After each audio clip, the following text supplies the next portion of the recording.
2029 എന്നൊരു വർഷമുണ്ടെങ്കിൽ കോൺഗ്രസ് ഇന്ത്യയിൽ അധികാരത്തിൽ വരും, സംശയിക്കേണ്ട.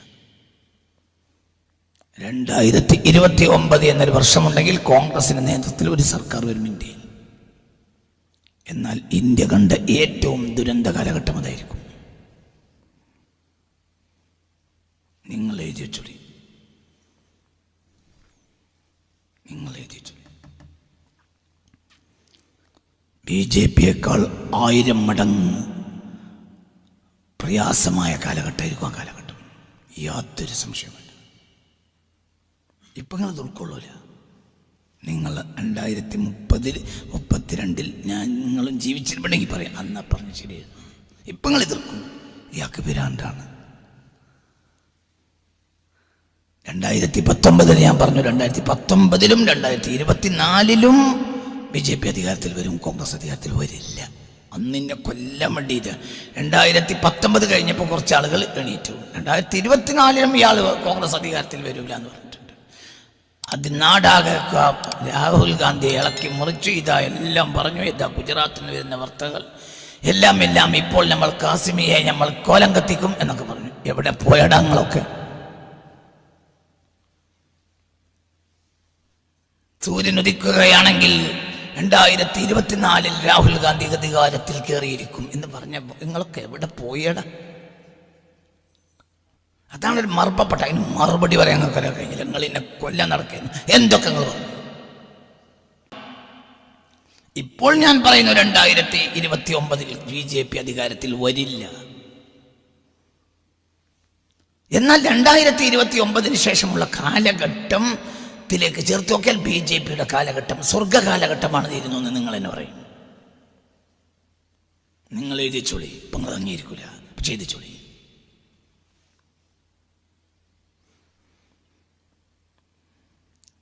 കുറച്ച് യുവാക്കളായിരിക്കും അന്ന് യുവാക്കൾ അഴിഞ്ഞാടും. മതം എടുത്തു കളയും. മതം എന്നൊരു കാലഘട്ടത്തെ നശിപ്പിക്കുന്ന കാലഘട്ടം കോൺഗ്രസിൻ്റെ അധികാരമുള്ള കാലഘട്ടമായിരിക്കും. കോൺഗ്രസ്സാണ് മതത്തെ നശിപ്പിക്കുക. എന്തുകൊണ്ട്? കോൺഗ്രസ് ഒരു മതപക്ഷത്തുള്ള പാർട്ടിയല്ല. അതിനെപ്പോഴും അപകടകാരിയായി തീരാവുന്നതാണ്. BJP ഒരു അപകടകാരിയായി തീരുന്നതിനൊരു പരിധിയുണ്ട്. കോൺഗ്രസ് അപകടകാരിയായാൽ അതിന് പരിധിയില്ല. അന്തമുള്ളവർക്ക് മനസ്സിലാവും, അന്തല്ലാത്തൊരു പറഞ്ഞിട്ട് കാര്യമില്ല. ഞാൻ നിങ്ങളൊരു കാര്യം പറയട്ടെ. ഇവിടെ 10-20 MP കേരളത്തിൽ ജയിച്ചല്ലോ അല്ലേ? ദൈവത്തെക്കുറിച്ച് പറഞ്ഞ ഒരൊറ്റ MP സുരേഷ് ഗോപിയാണ്. ഇതെന്താ നിങ്ങൾ ചിന്തിക്കാത്തത്? അയാൾ ഓരോ സെക്കൻഡിലും പറഞ്ഞ ദൈവത്തെക്കുറിച്ചും സഹസ്രമണ്ഡലത്തെക്കുറിച്ചും അങ്ങനെയാണ് സംസാരിച്ചത്. എന്താണ് ദൈവം? ഒരു പരാശക്തിയെക്കുറിച്ച് അയാൾ പറഞ്ഞില്ലേ? നിങ്ങൾ ഏത് MP ആണ് പരാശക്തിയെ പറ്റി സംസാരിച്ചത്? ആ ദൈവം നിങ്ങൾ ദൈവം തമ്മിൽ വ്യത്യാസമുണ്ട്. അത് വേറെ വിഷയമാണ്. അതവിടെ ഇന്റേണൽ പൊളിറ്റിക്സ് ആണ്.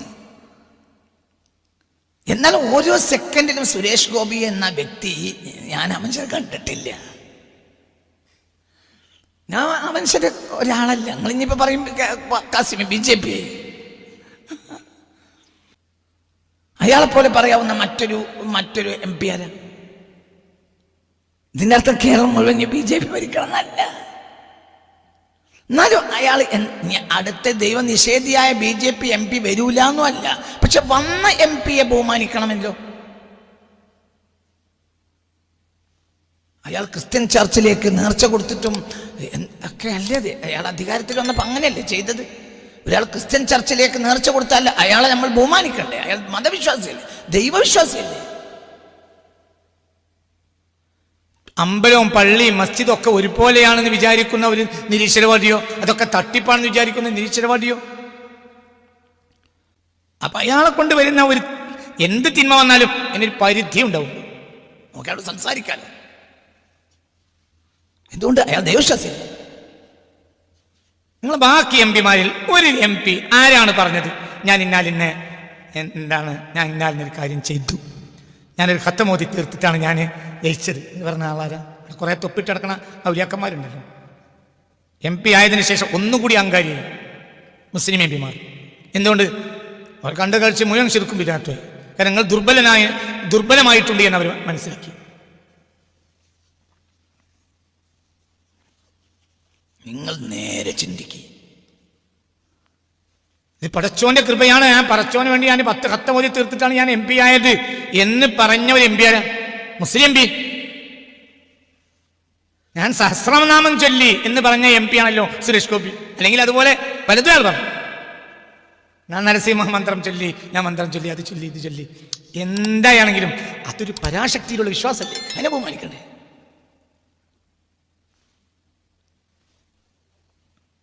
ഇന്ന് കേരളത്തിലെ MP-മാരുടെ കൂട്ടത്തിൽ ദൈവവിശ്വാസിയാണെന്ന് പറഞ്ഞ് എന്ന് ധൈര്യത്തിൽ പറഞ്ഞ ഒരേ ഒരു MP സുരേഷ് ഗോപി. നിങ്ങൾക്ക് എന്ത് പറയാം? നിങ്ങൾ എന്ത് പറഞ്ഞാലും വിഷയമല്ല. നിങ്ങൾക്ക് എന്ത് പറയാം? അതൊക്കെ നിങ്ങളിഷ്ടം. അതേസമയത്ത് കോൺഗ്രസ് നേതാക്കന്മാരുടെ ഫേസ്ബുക്ക് പേജ് നിങ്ങൾ നോക്കി, ദൈവത്തെ നിഷേധിക്കുന്ന പേജുകൾ ഇഷ്ടം പോലെയാണ്. ദൈവം തന്നെയല്ല, അതൊക്കെ തട്ടിപ്പാണ്.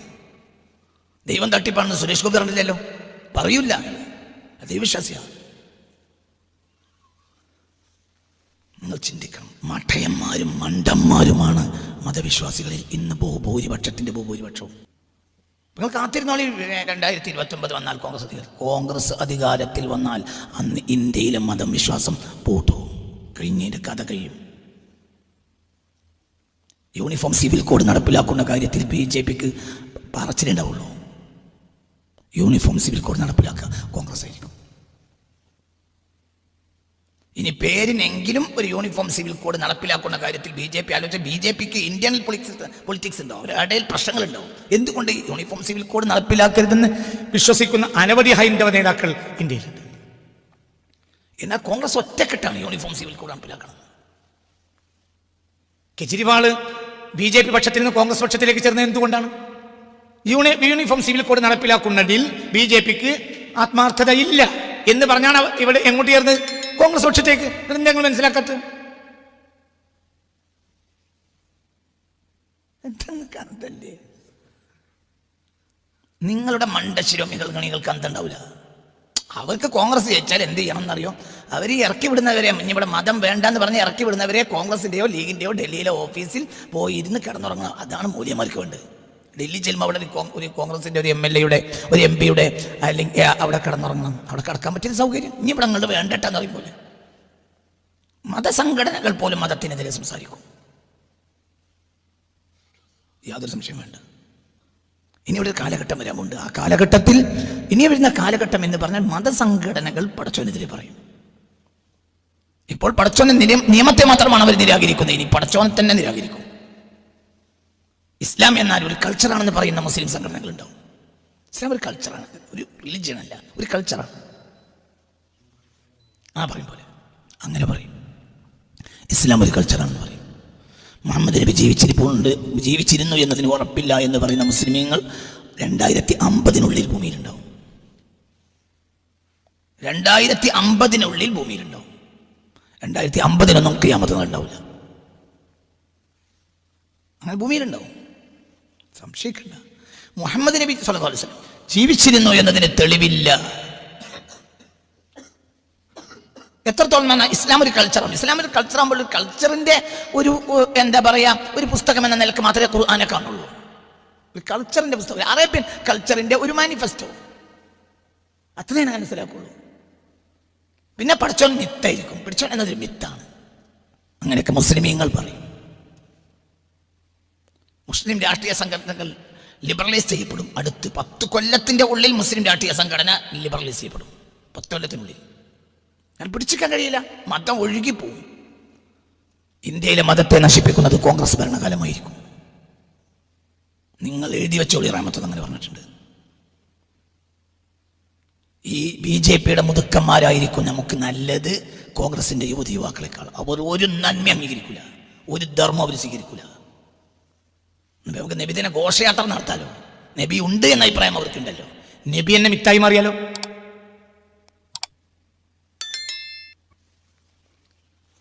ഇന്ത്യയുടെ അധോഗതി 2029 ആരംഭിക്കും. അന്ന് കോൺഗ്രസ് വീണ്ടും അധികാരത്തിൽ വരും. അത് അധോഗതിയായിരിക്കും. ഇത് മനസ്സിലാക്കാൻ പിന്നെ നിങ്ങൾക്ക് പിന്നെ നേരല്ലല്ലോ. നിങ്ങൾക്ക് ആ തങ്ങളാണോ വലുത്, ഈ തങ്ങളാണോ വലുത്, ഈ വിഷയത്തിലാണ് നിങ്ങൾ ഗവേഷണം നടക്കുന്നത്. ആ പറഞ്ഞതിൽ ആ തങ്ങൾക്കെതിരുണ്ടോ, ഈ പറഞ്ഞതിൽ ഈ തങ്ങൾക്കെതിരുണ്ടോ എന്നാണ് നിങ്ങളെ ഇങ്ങനെ നിങ്ങൾ ലാബിൽ വളരെ ടെസ്റ്റ് എടുത്തുകൊണ്ടിരിക്കുക. ആ വാക്കിൽ ആ തങ്ങൾക്കെതിരില്ലേ, ഈ തങ്ങൾക്ക്, എല്ലാ തങ്ങൾക്കും എതിരുണ്ടടാ. നമുക്ക് വലിയങ്ങളെ കാര്യം സംസാരിച്ചാൽ പോലെ. നമ്മുടെ ഒരു തങ്ങൾക്ക് എതിരുമല്ല അനുകൂലമല്ല, ഈ തങ്ങന്മാരെ എതിരുമല്ല അനുകൂലമല്ല. നമുക്ക് വല്യങ്ങൾ, പിന്നെ അവരോടൊക്കെ നമുക്ക് സ്നേഹമാണ്. ആരോടെ സ്നേഹം ഇല്ലാത്തത്? അള്ളാഹിന്റെ ദീൻ ഇവിടെ ഇല്ലാതായിട്ട് കുറെ തങ്ങന്മാർ മാത്രം ഉണ്ടാവണം, ഇത് മാനുള്ളത്? ഇത് സംഭവിച്ചിരിക്കും. ഇസ്ലാം അള്ളാഹു ഒരു മിത്താണെന്ന് പറയുന്ന ആ മുസ്ലിം സംഘടനകൾ കേരളത്തിലുണ്ടാവും, ലോകത്തെവിടെ ഉണ്ടാവും.